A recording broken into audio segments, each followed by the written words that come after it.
But hey, we're going to continue. Watch the drama. There's a drama alert interview? What?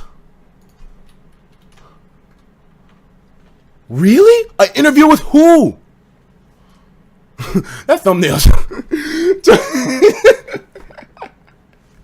that thumbnail is fucking ridiculous. Hold on a second. Drama alerts. Who the fuck did Keemstar interview? 6 hours ago, he posted a video.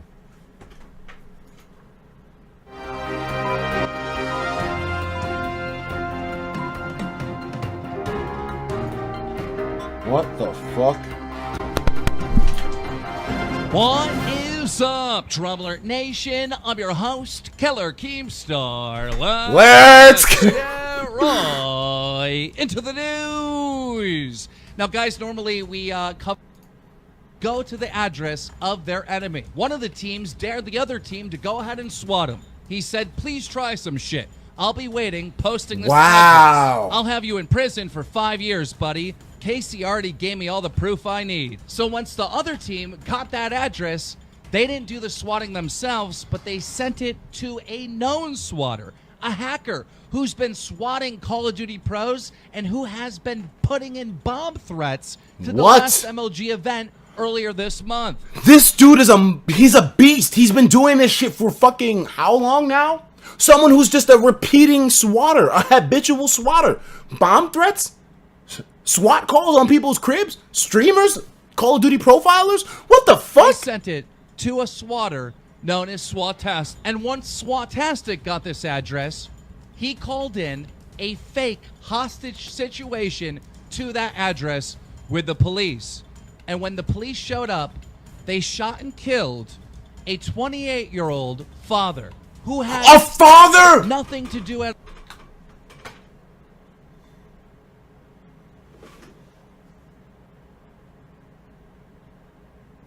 all with this situation. Happened in Wichita, Kansas. Man dies after being shot by a Wichita officer investigating a possible homicide.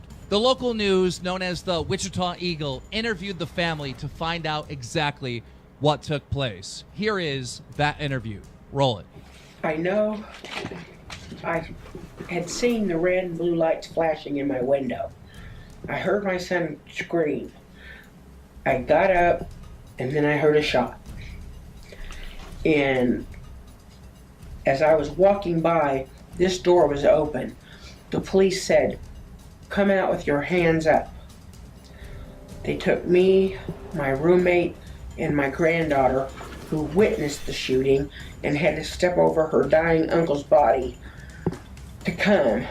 They took us outside with no shoes on. They handcuffed us, you know. Why couldn't they? Yeah, they didn't call the ambulance until after he was dead. And what gives the cops the right to open fire? Why didn't they give him the same warning they gave us? I mean, that cop murdered my son over a false report in the first place. Yeah, Andy, my son was not a gamer. He was not a gamer. No. So they just knocked on the door and it was. They didn't knock on the door. My son opened it because he heard something. He screamed and then they shot him. This is so incredibly sad and unbelievable that this even happened. UMG, the website where the Call of Duty competitive match took place, put out this statement. We woke up this morning to the horrible news about an incident with a man losing his life. Our hearts go out to his loved ones. We will do everything we can to assist authorities in this matter. And get this, the swatter, the person that made the fake police call, he said this on Twitter. I didn't get anyone killed because I didn't discharge a weapon. And being a SWAT member isn't my profession. Unfucking believable. Now, I could not believe that this hacker, swatter, or whatever wasn't taking any responsibility whatsoever. So we reached out to him, and we asked him if we could get an interview with him, and we did. And this is what the person that you killed that nigga, Keemstar said. Roll it. Ladies and gentlemen, we have the alleged swatter on here. SWAT.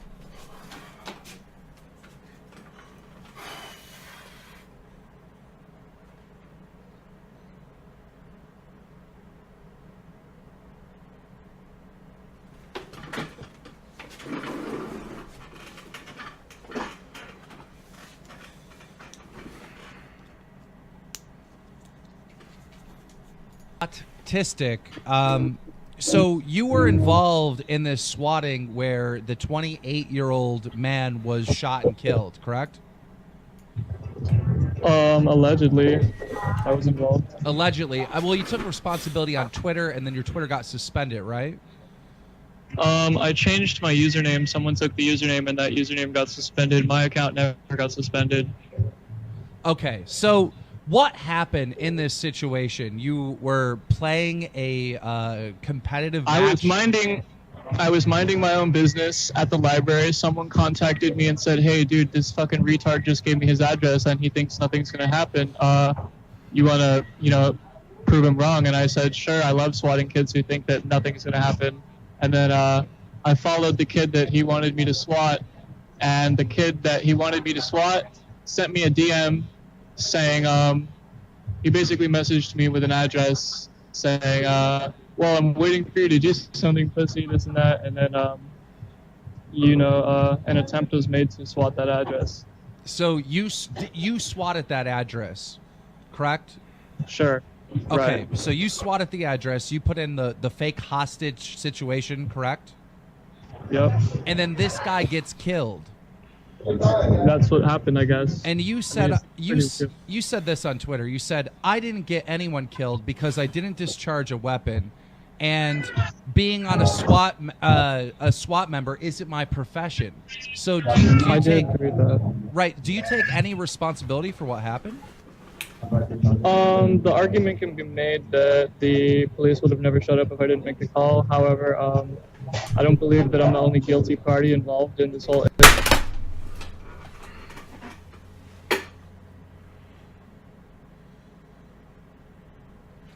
Did I just hear that shit correctly? Did he really just say he's not the only guilty party?